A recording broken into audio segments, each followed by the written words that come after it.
anterior de DevOps 101, de customizar la Harley y demás, pues ha comentado que entre todo el periplo de DevOps hay una parte concreta que pueden ser las pruebas de carga y que cada uno de los ítems que le he ido tocando daba para una charla. No nos habíamos coordinado, pero esta es la charla de pruebas de carga. Yo, bueno, me llamo Jonathan, llevo mucho tiempo trabajando con Drupal, como sysadmin sobre todo. Estoy aquí por el software libre. A mí, pues como a muchos de vosotros, os picó el tema de la informática desde pequeños o adolescentes y, bueno, yo podía haber hecho otra cosa, pero me pilló mucho el tema del manifiesto GNU y toda la historia del software libre y continué en esta profesión por ello. Trabajo en SBTO con Pedro. Somos una empresa que damos servicios de sistemas, trabajamos con alta disponibilidad, trabajamos con rendimiento, automatización, integración en flujos de desarrollo, Site Reliability Engineering, o sea, nos aseguramos de que todas las piezas vayan cuadrando y siempre dentro de una cultura de DevOps. ¿Cuántas visitas aguanta tu página web? Esta pregunta os la habéis hecho, os la han hecho a vosotros en algún momento, porque a nosotros nos ha ocurrido cuando llama un cliente y dice: hey, vamos a salir dentro de 15 días en la tele, nos van a publicitar en YouTube. Bueno, cuando digo visitas, digo pedidos, donaciones, todo lo que sea tráfico no anónimo, no cacheado.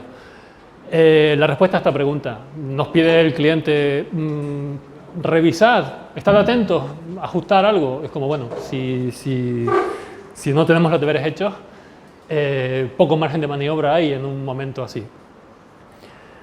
Porque una campaña o cualquier tipo de evento inesperado puede producir un volumen de tráfico que ralentice la respuesta de la web o que acabe tumbándola por completo. Y hay una serie de buenas prácticas o de buenos compañeros que siempre recomendamos que haya en cualquier proyecto que pase por nuestras manos para no evitar una caída, pero sí postergar o aumentar la capacidad y postergar el momento en el cual un volumen de tráfico acabe tumbando una web o haciéndola resentirse. Entre estas, pues he comentado, esta gráfica que tengo aquí es el momento. El 15 de mayo activamos en un cliente un CDN. Esto es un volumen de peticiones que automáticamente deja de llegar a su servidor. Es un trabajo que no tiene que hacer su máquina. Y estas medidas pues suelen ser mejoras muy beneficiosas con un coste de implantación relativamente bajo. Varnish, lo mismo. Cualquier proyecto que vemos, hacemos un análisis de la aplicación, de los servidores, y siempre recomendamos que haya Varnish por delante de Apache, que haya un Redis para aliviar la carga en base de datos de la caché de Drupal. Y es muy importante también otra serie de tareas, como trabajar en que nos aseguremos que la cacheabilidad de las páginas, lo que devuelve Drupal, sea cacheable. Muchas veces un bloque puesto en el footer o algún cambio que se haga inocentemente para poner a la vista cierta funcionalidad puede acarrear que perdamos la cacheabilidad de muchas páginas. Otra técnica que nos puede ayudar a hacer que nuestra web se mantenga es el calentador de cachés, el caché warming.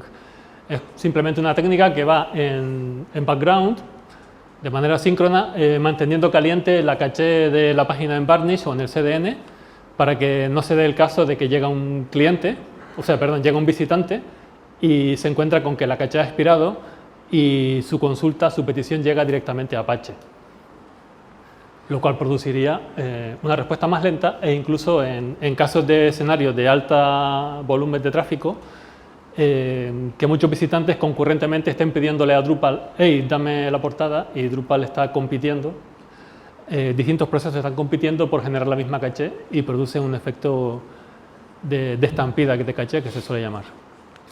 Otra técnica otra herramienta que es para un nicho de webs mucho más reducido puede ser una waiting room, una cola de espera para un sistema de venta de entradas, por ejemplo. Lo habréis visto quizás. No llegas a la web, llegas a un a una cola y tienes que esperar tu turno. Se abre un slot de un tiempo determinado en el cual te toca, haz tu compra y fuera. No permites que la gente compita directamente por comprar la entrada en la web, sino que entran en cola de manera ordenada. Cualquier proyecto, volviendo al comienzo, cualquier proyecto, atendiendo a sus características, afronta a lo largo de su trayectoria un tipo de reto de este tipo, ¿no? Fechas clave, como un Black Friday, el inicio del curso escolar, Navidades, cualquier tipo de fecha que es importante para el evento porque producirá un volumen de tráfico mayor, o una campaña en televisión o en redes sociales.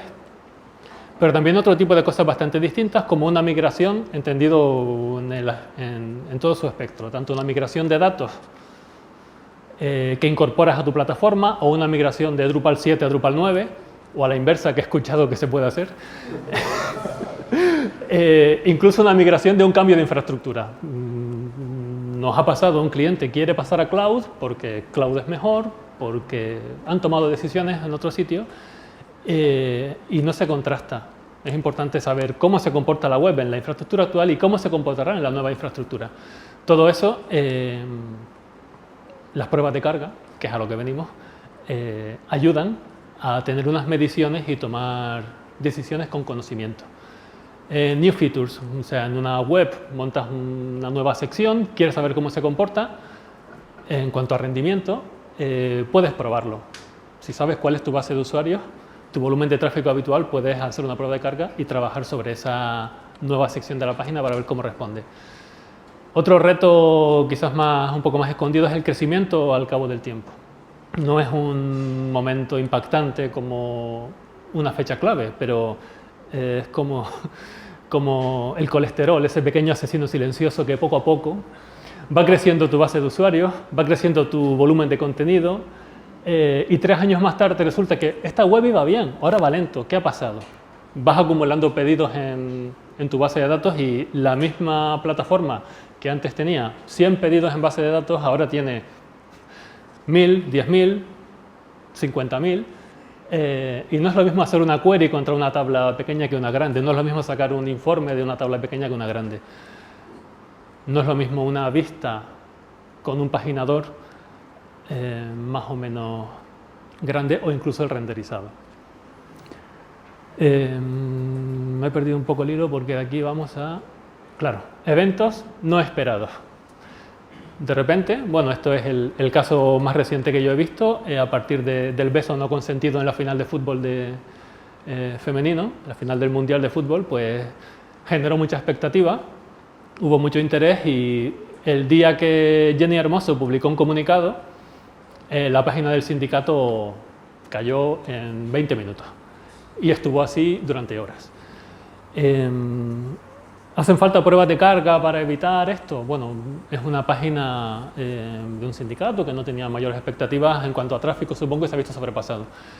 Luego he visto que han decidido en los siguientes comunicados publicar directamente en Twitter un pantallazo, y eso funciona muy bien.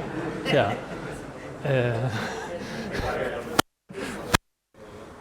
pero unas pruebas de carga nos pueden hacer ver dónde estamos y hacia dónde podemos ir. Pero cuando las cosas van mal, bueno, cuando las cosas van bien, normalmente en desarrollo o en sistemas no nos enteramos. O sea, yo me he enterado año y medio más tarde que un cliente está batiendo récord de ventas desde el Black Friday de hace 2 años. Genial. Nuestra parte de mérito podemos tener en ello, pero no nos habíamos enterado. Nos enteramos cuando las cosas van mal.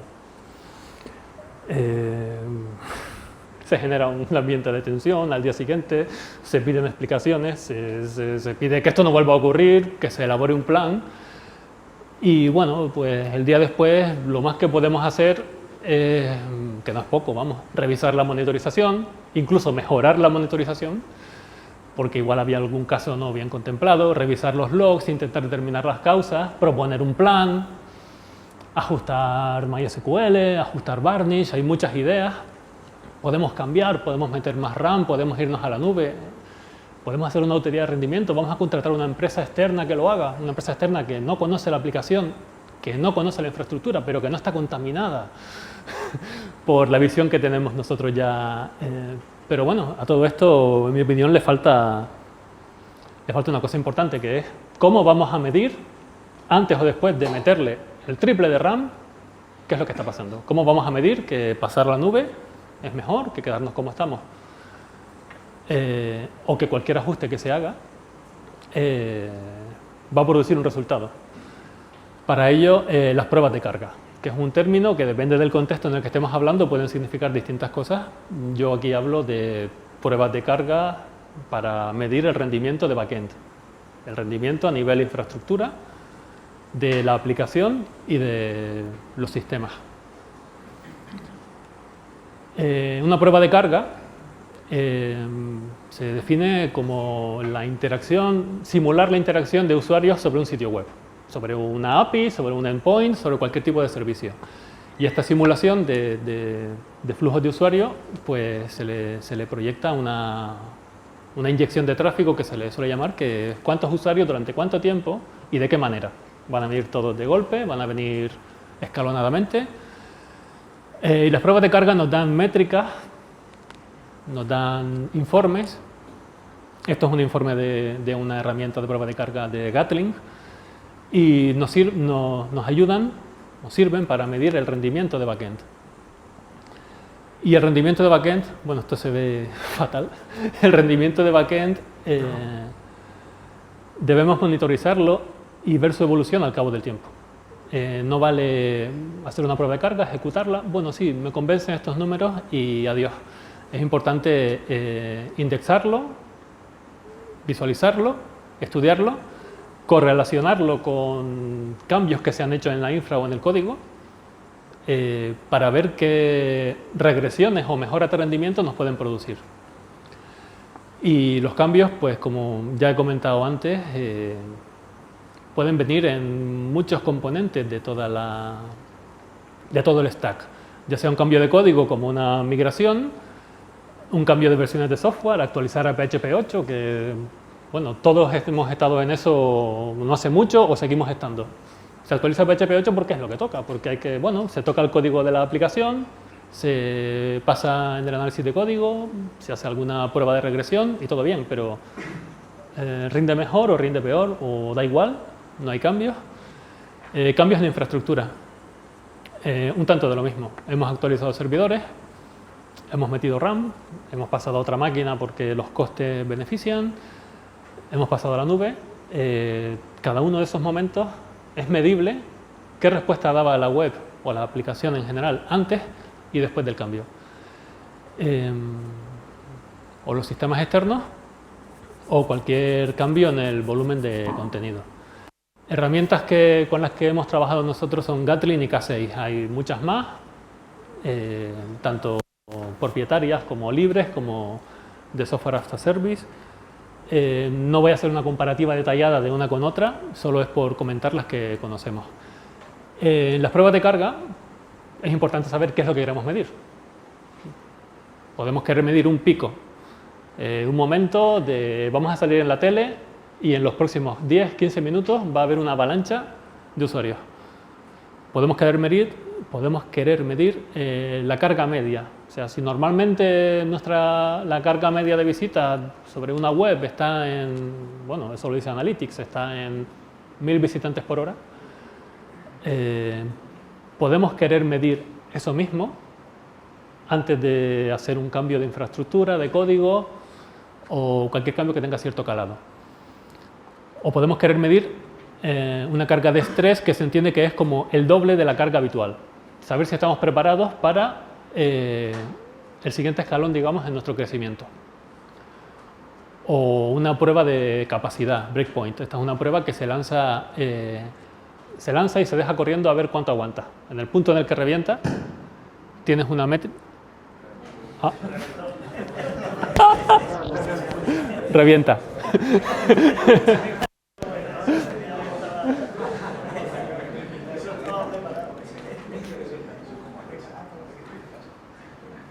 Estamos en el aire. No, esto...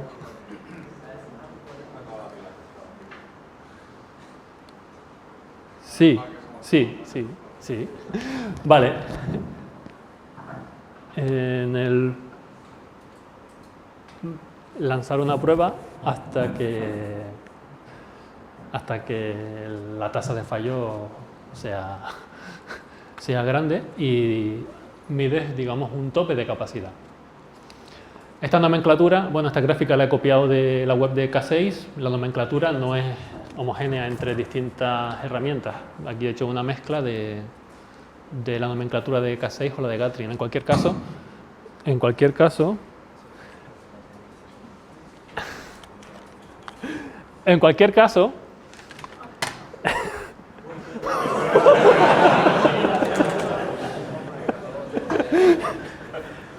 vale, me traigo una chuleta que hace rato dejé de mirar y así me va. Vale, vale, en cualquier caso estas líneas rectas, estas gráficas son un modelo, esto es ideal. La realidad, incluso en la realidad cuando haces una simulación no va a ser así de perfecta, va a ser irregular. Y la realidad en producción, lo que ves en Analytics no se parece a esto. Un pico nunca ocurre a partir de cero. Estás recibiendo una carga residual o no y hay un momento de pico. Campañas en la tele, puedes estar en carga media, pico, pasa un rato pico, pasa otro rato pico, no puedes sostenerte en el punto del pico, pero puede que puedas aguantar todos esos picos. En cualquier caso, eso... ¿se me oye ahí atrás? No dicen nada.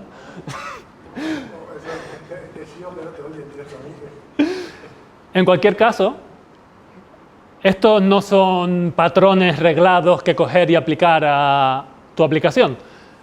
Se trata de, estudiando junto con la gente de negocio, cuál es la carga habitual que recibe la web y cuál es el objetivo al que vamos, diseñar lo que sea necesario llegado el caso. ¿Cómo?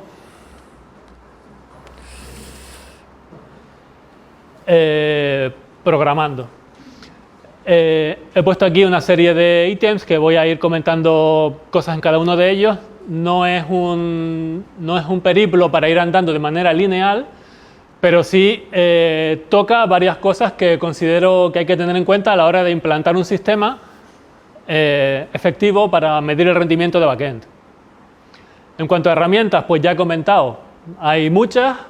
Es una de las primeras decisiones que se tienen que tomar. El equipo debe estudiar las herramientas y elegir con qué se siente cómodo. Gatling es una herramienta escrita en Java, funciona sobre la Virtual Machine de Java y las pruebas los tests se implementan en un DSL, en un Domain Specific Language que han concebido en Gatling para trabajar directamente con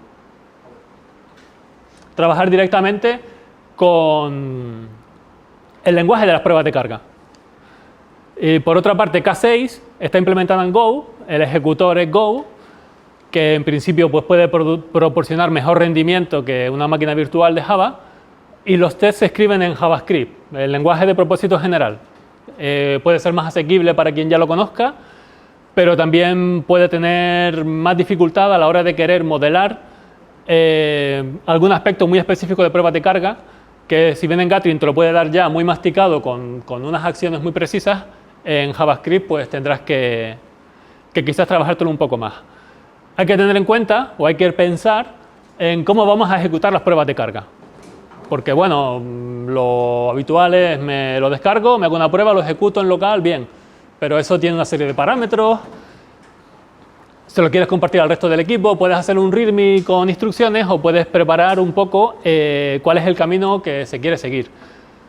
Nosotros normalmente pues hacemos un script que ya tenga un poco encapsulado el bajo nivel de invocar la prueba con todos sus parámetros, etcétera, y luego pues solemos hacer integración en Jenkins. Pero bueno, hay otras muchas herramientas. Taurus es una herramienta específica para ejecutar test. Y tanto Gatling como K6 tienen unas opciones cloud con una parte gratuita que nos permite un poco probar para los tests ser ejecutados directamente desde su plataforma, que permite cosas como poder ejecutar test distribuidos, que depende del tipo de aplicación con la que estéis, pues puede ser necesario, simular carga desde distintos puntos geográficos. Y claro, estas herramientas ejecutan un test, te dan un informe y ya. Es importante ir indexando estos datos para poder tener un histórico y poder ver la evolución. Esta indexación de los datos, K6 se integra bien con Grafana, de hecho está hecho por el equipo de Grafana, pero Gatling también tiene mecanismos para poder integrar los datos en algún sistema que te dé una visualización.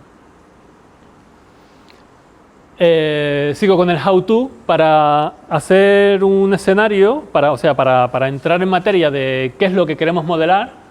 Hay que hablar con negocio, hay que saber qué es lo importante, hay que saber cuáles son los flujos críticos, una donación, un pedido, usar el buscador, qué flujo de navegación es crítico, cuáles son representativos y también importante pensar un poco más allá del flujo concreto.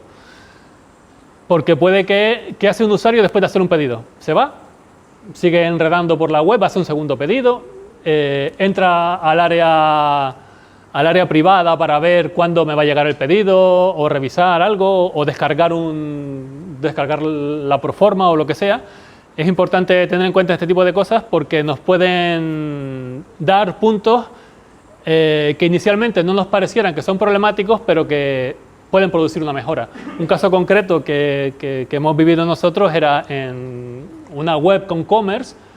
La gente llega, hace un pedido y luego sigue navegando por la web. Resulta que cuando haces el pedido como anónimo, commerce te establece una cookie, una sesión en el navegador y te quedas con ella. Luego sigues navegando por la web con esa cookie y se salta Varnish toda esa navegación. Entonces estás haciendo que un usuario que ya te ha hecho un pedido y que realmente ya tú dices, bueno, si quieres ver la web la ves, pero necesito que no me siga gastando recursos porque hay otra gente que quiere comprar. Sigues navegando por la web con la cookie, te estás saltando Varnish y estás pidiéndole a Apache, oye, dame la portada, dame los primary links, dame no sé qué, cuando todo eso te lo podía estar despachando directamente Varnish. Eso lo identificamos en pruebas de carga y bueno, pedimos al equipo de desarrollo, ¿podéis como última acción después del gracias por comprar, quitarle la cookie? Ah, sí, claro, sí. Pues mira, eso es una gran mejora que, bueno, nos la ha dado la experiencia porque inicialmente uno no va a buscar en esos lugares tan escondidos.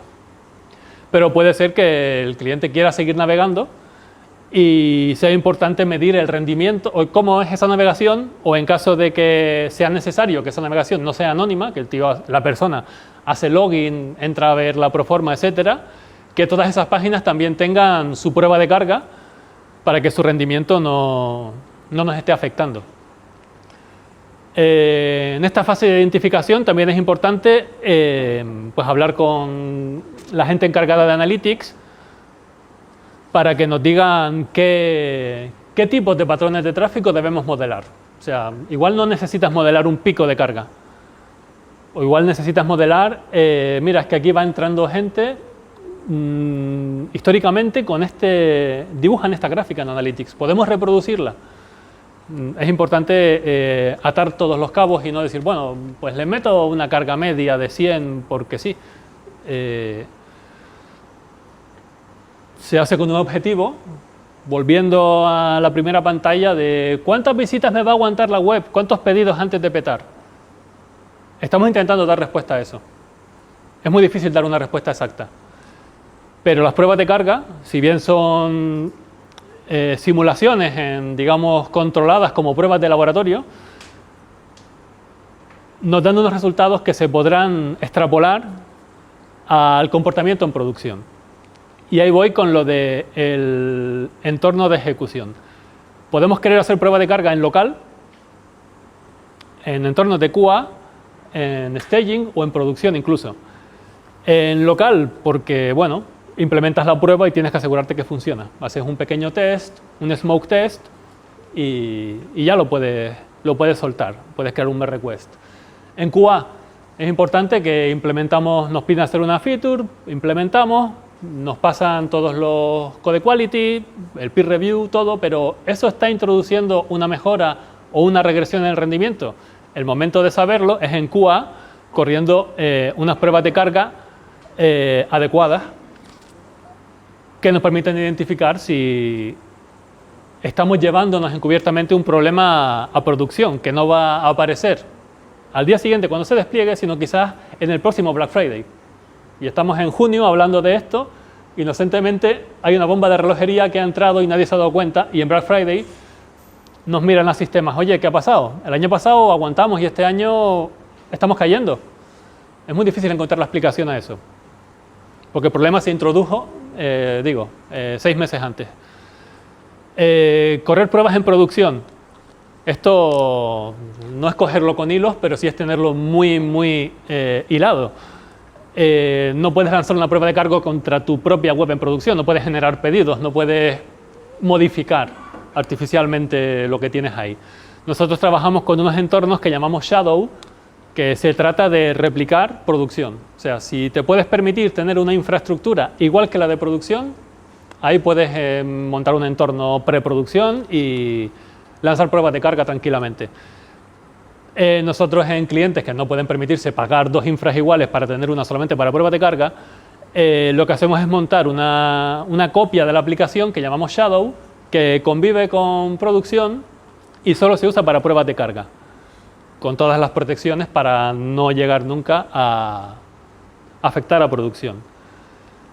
Cuando tenemos claro qué queremos hacer, qué escenarios queremos diseñar, pues llega el momento de programar. Aquí se pueden decir muchísimas cosas, pero los punteros con los que podéis empezar si os animáis a hacer pruebas de carga son que, bueno, se trata de reproducir lo que haría un usuario. Tanto Gatling como K6 tienen herramientas para grabar una sesión de navegador y generar código. Ese código normalmente, y luego ese código lo editas, lo pules y te vas acercando a lo que quieres. Es un código que así directamente pues suele tener mucha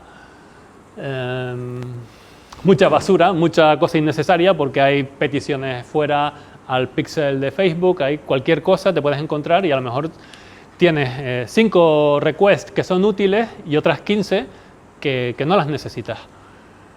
Entonces, bueno, una alternativa a eso es usar directamente con el inspector del navegador, grabar navegar y descargar la navegación como fichero jar.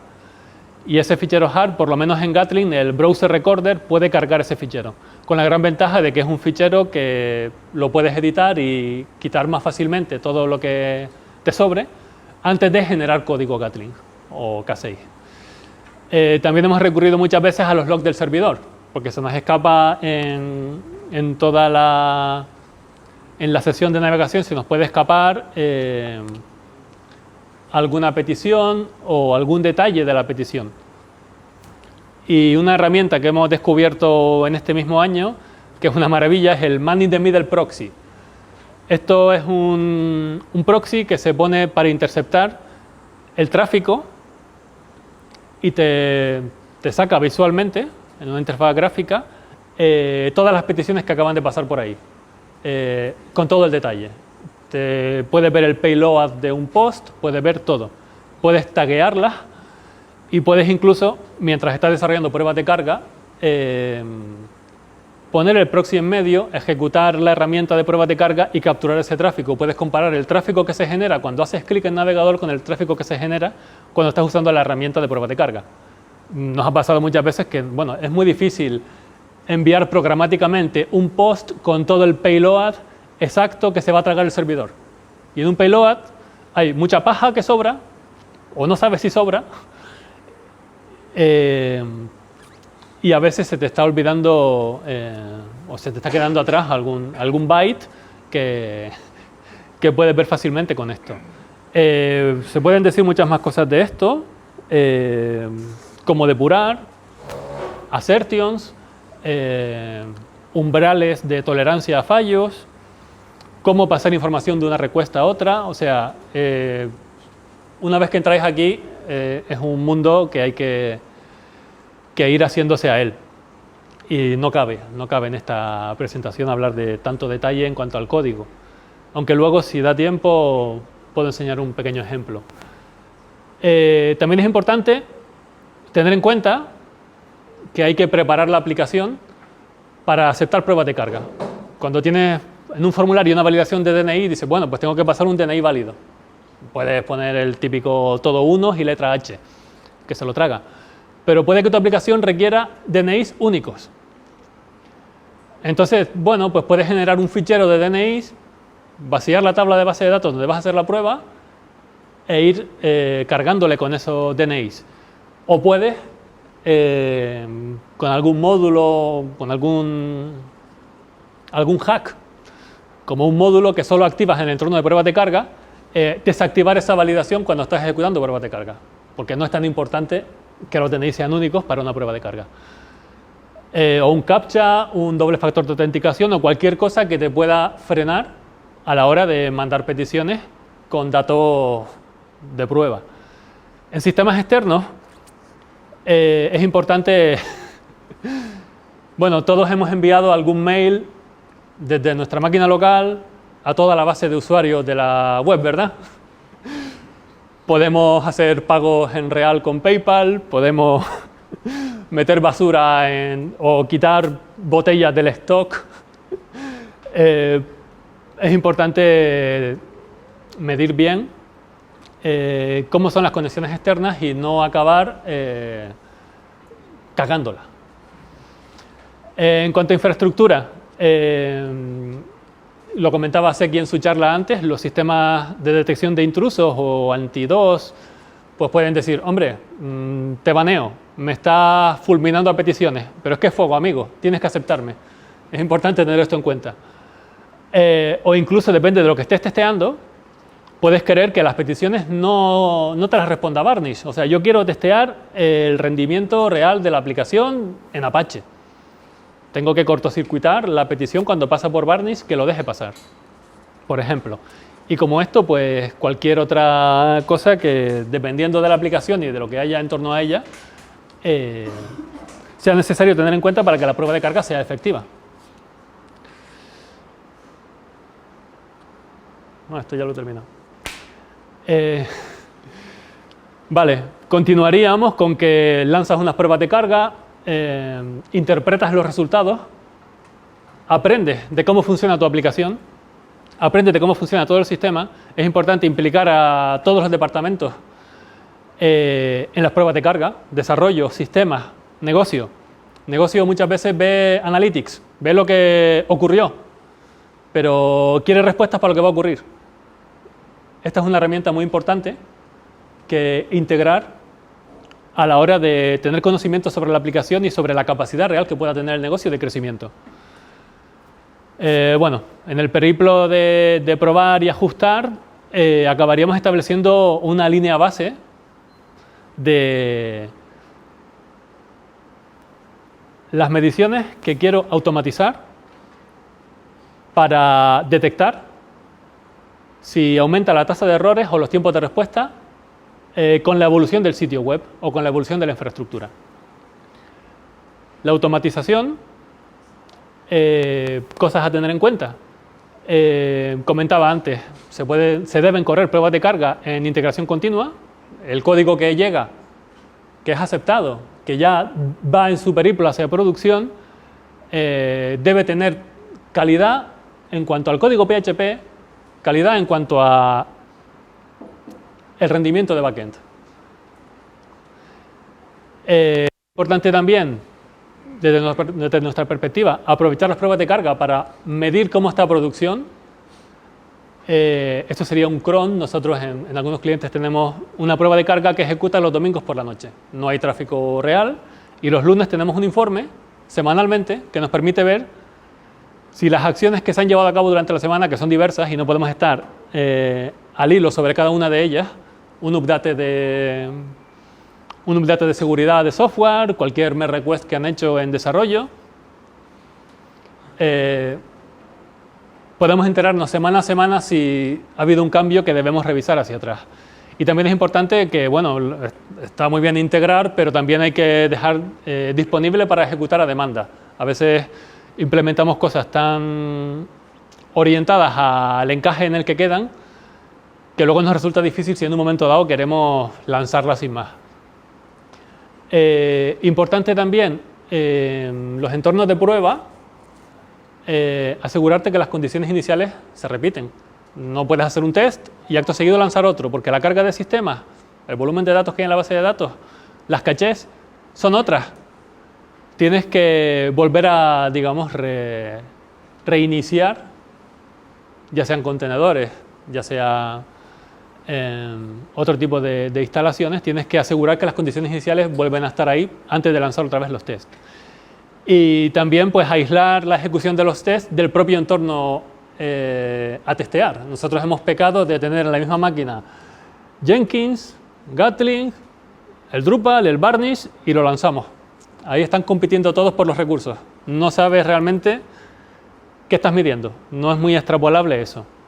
La carga que genera el propio sistema de pruebas no tiene que afectar al entorno que estás testeando.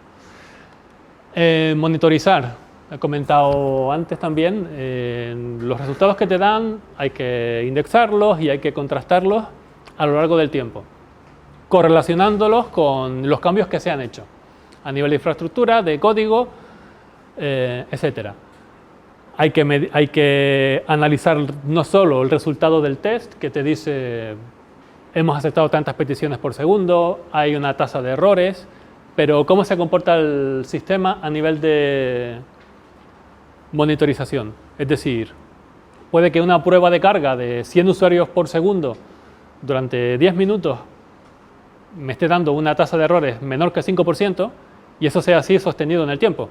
Pero puede que por detrás el uso de RAM o el uso de CPU esté siendo cada vez mayor. No se nos puede escapar por ahí la utilidad que puedan tener estar haciendo estas pruebas. Y bueno, los APM tipo New Relic, Datadog, etcétera, supongo que los habéis usado, nos van a decir ante un volumen de tráfico qué qué métodos o qué funciones del código son las que están consumiendo más RAM o llevan más tiempo en la generación de la página. Cuando lanzas pruebas de carga, se generan aquí unos datos muy importantes. Y otra serie de consejos o cuestiones un poco más sueltas son que las pruebas de carga tienen un problema de fragilidad grande. Cuando se cambia algo en el HTML que genera la web, la prueba de carga que se está agarrando a esos IDs, a esas clases, a esos formularios, se pueden romper. Es importante usar bien el marcado semántico y es importante también, si los equipos que se encargan del desarrollo de las pruebas de carga son distintos, que haya comunicación entre ellos para que un cambio que quizás es solamente estético porque has cambiado un formulario de sitio o has añadido otra pieza en la página, te haya roto el test.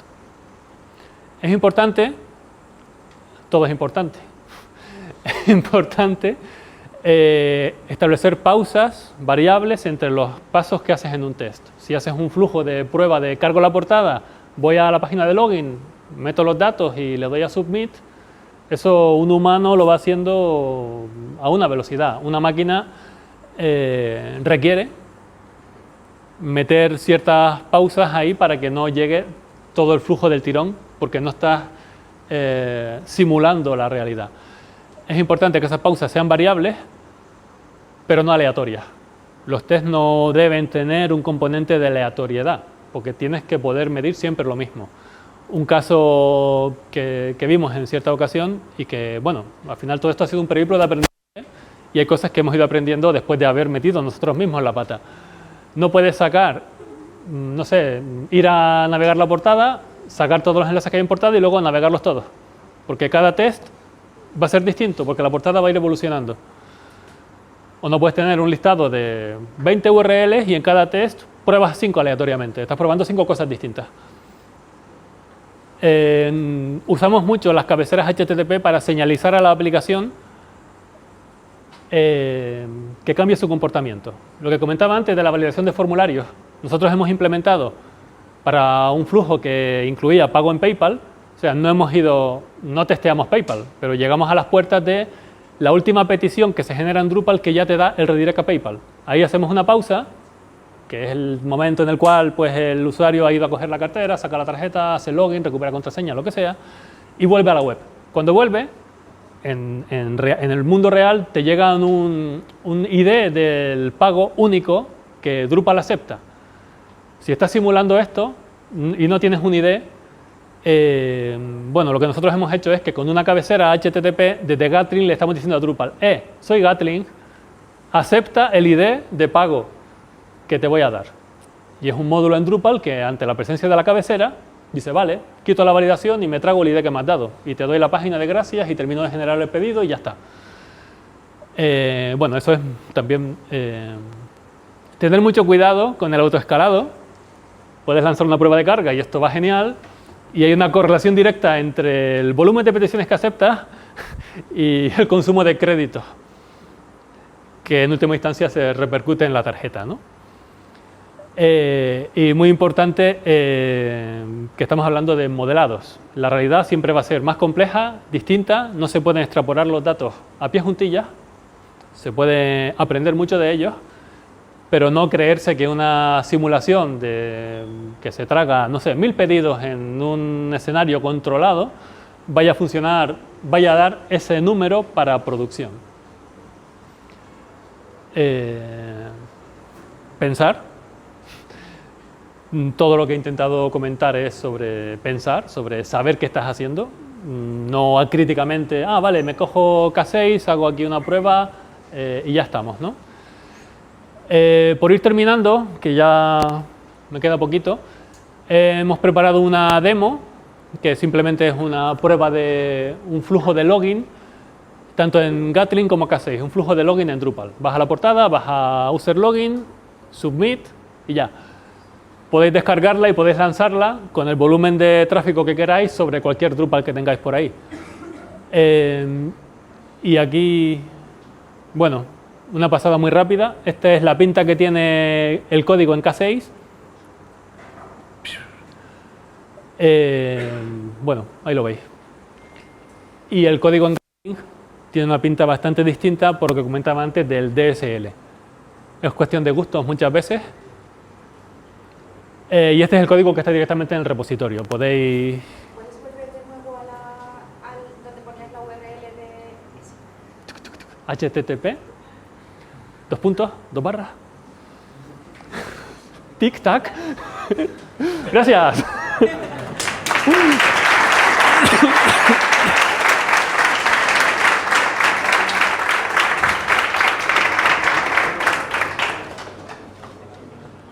Bueno, tema patrocinadores. Muchas gracias a los patrocinadores platino, oro, plata, bronce. Y momento de preguntas.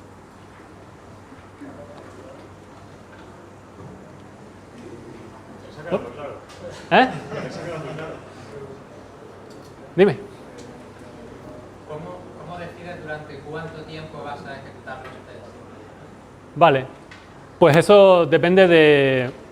Primero, si vas a hacer una prueba en entorno QA, vas a asegurar que el código que estás metiendo no presenta problemas.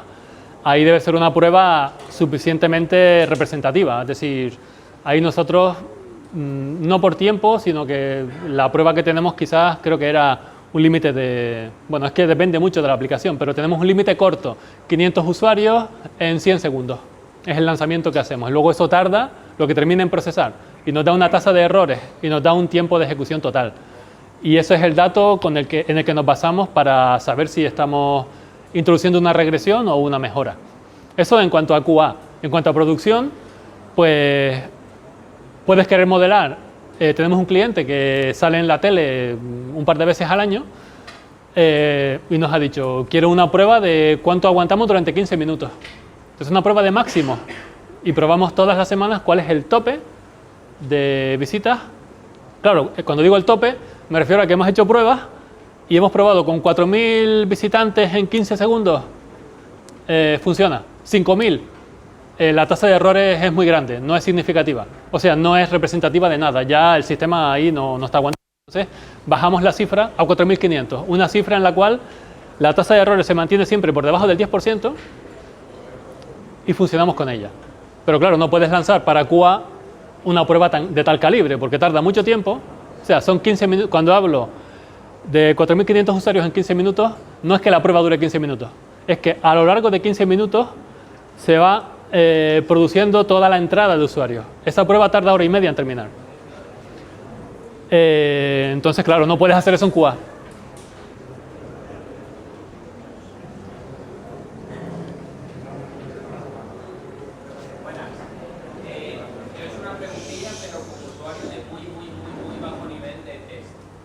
Sí. Vale, primero, bueno, son dos preguntas.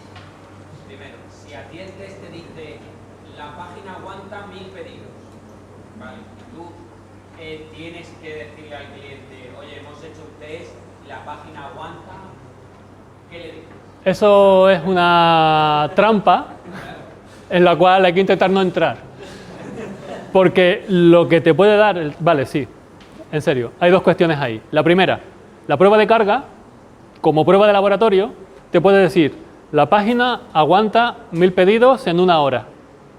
Actualizo la versión de PHP, la página aguanta 1500 pedidos en 1 hora. Ha habido una mejora del 50%, creo. Eso es extrapolar directamente a producción. ¿Significa que con PHP 8 en producción vamos a aguantar 50% más?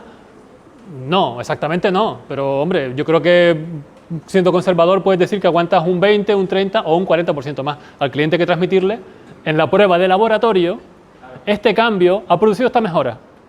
En producción se verá, pero no hay una cifra precisa, por lo que decía antes también, de que la realidad es muchísimo más imperfecta, irregular, dinámica, y además en la prueba de carga son, aunque establezcas pausas variables y tal, es un poco un robot que está haciendo así. Y en la realidad pues hay gente que empieza un pedido, se va y lo deja a medias, bueno, todo lo que se os pueda ocurrir de comportamiento de usuario. Y la otra cosa... Y la otra pregunta es, imagínate que no tenemos nada montado, que ponemos un tío para decirle queremos hacer pruebas de carga. Sí. ¿Cuánto tiempo una persona sin saber, es decir, poniéndote a aprender, Sí. puede tardar en hacer la primera prueba de carga básica? Hay que saber muchas cosas y hay que acotar a dónde quiere llegar, hasta dónde quiere llegar. Es decir, si me dices, tengo una web que hace pedidos, o sea, que vende cosas, la prueba de carga se define como entro a la portada, navego por los productos, meto en la cesta, pago y ya. Se define eso. Implementar eso en Gatling o K6 o la otra. Eso, bueno, te tienes que hacer los tutoriales de la herramienta, aprenderla e implementar eso. Una vez implementado eso, has andado esto del camino. Queda mucho más si quieres acabar implantando esto como un sistema, más que como una prueba anecdótica, ¿no? Pero el tiempo que puedes tardar sin saber nada, de 0 a 100 en Gatling, pues bueno, eso cada uno. Claro, no, por eso me refiero... Lo puedes hacer en un par de días o, bueno... Con permiso, es que depende de la aplicación, porque no es lo mismo, incluso en 2Commerce, uno que tiene un formulario multipaso, a Claro. uno que te coge todos los formularios con JavaScript embebido. La complejidad de hacer las pruebas de carga depende de la aplicación en concreto, por mucho que todas sean Drupal. Claro, sí, o sea, he puesto ahí una demo de login, pero es que ni siquiera un login en Drupal es igual, porque otro puede requerir que hagas login con email o con el doble factor de autenticación o ha cambiado la URL por seguridad, o yo qué sé. Pero claro, aprender de 0 a 100 a hacer pruebas de carga, la pregunta tiene varias vertientes, ¿no? Porque luego está la integración en... Reformulo. ¿Cómo es la curva de aprendizaje de Gatling? La de Gatling. Porque la de K6 es la curva de aprendizaje de JavaScript más... la de Gatling es más difícil. No, en serio, es más difícil de responder, pero no de hacer. Para mí ha resultado más fácil porque yo no conocía JavaScript salvo alguna cosilla suelta. Me ha resultado mucho más asequible hacer Gatling, porque tiene un lenguaje específico y es como yo quiero hacer HTTP GET, quiero hacer un post por formulario, o sea, parámetros de formulario, quiero inhibir las redirecciones automáticamente.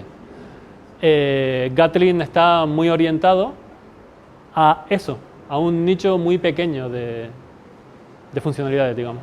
A mí me pasó al revés. A mí me fue más fácil K6 que Gatling. Trabajamos juntos. Pero claro, es que eso lo comentaba antes, depende del equipo. Si en tu equipo hay gente que conoce JavaScript, seguro que les será mucho más natural empezar con K6. Y también en un punto de entrada dices, bueno, ¿es mejor una que otra? ¿Son distintas? Bueno, hay que verse algún vídeo, algún tutorial, repasar un poco la documentación y tomar una decisión informada, pero conociendo ya el lenguaje, no te vas a equivocar cogiendo una u otra por una preferencia de ese tipo. Salvo que estemos hablando ya de ajustes súper finos en unos ámbitos que no son los más comunes, ¿no? ¿Otra?